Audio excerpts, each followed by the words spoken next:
did you ever watch that Wipeout program? There's such a visual in that program for me, and I find it fascinating. So I'll try and describe it the best way I can, but it's basically that one that looks like a roundabout, and it's got a big pole in the middle, and then it's got like big, long, pokey things hanging out of it, and it spins. And on each of the kind of the gaps between the spokes, the people have to jump over it. And this thing starts slowly. People are like, oh, I'm jumping over it. Oh, I'm jumping over it.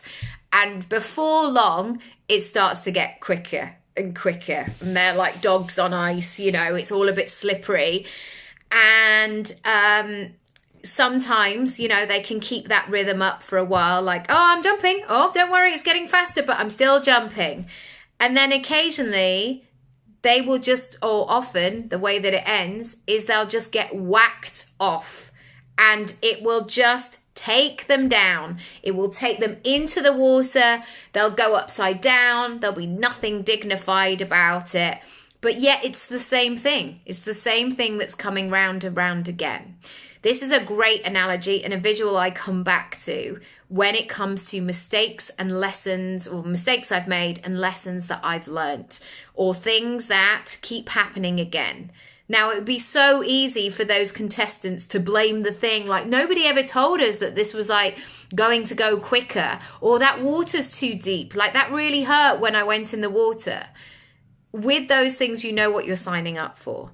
And often it's the case with the lessons that we learn again and again and again, until they slap us in the face and we go, I can't do this anymore. I've got to look at this process. I've got to see what's going on underneath, and I've got to check in and see why I'm making these mistakes again and again and assuming it's going to be different.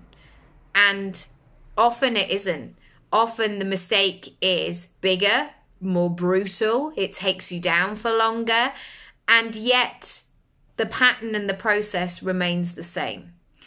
So I want you to think about this last year, last month, last 6 months, whatever your timeline is, and really look at those lessons in your life that keep repeating themselves, and to not let it get to that stage where that thing has to like knock you off your perch and take you down.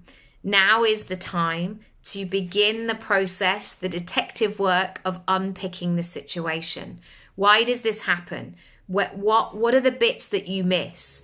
Where do you fall down? Where does it suddenly just feel like you need support but you don't have support, and all of these things? I want you to analyze it intently, because otherwise what will happen is it will keep coming round again. It's almost that sense of like, she didn't hear it the first time or the 17th time. So let me just make this bigger and bolder so she gets it this time. This is the way that it goes. So take action, take charge. You go first. You do the thing. And sometimes it's that thing of, sometimes there's a smug moment afterwards where the lesson tries to come along again and take you down. And then you see it. You see it first and you're like, I know what you're trying to do. I see you, but don't worry.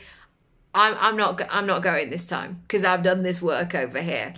And it's like a nice self-development moment, because it will come. It will come for you, especially if it knows it's one of your weaknesses. It will come up again and again to find you. So put some boundaries in place, figure out the process, and get ready for it. Lots of love. If you want help, support, book a strategy call, check out my shop, and I'll see you next time. Bye.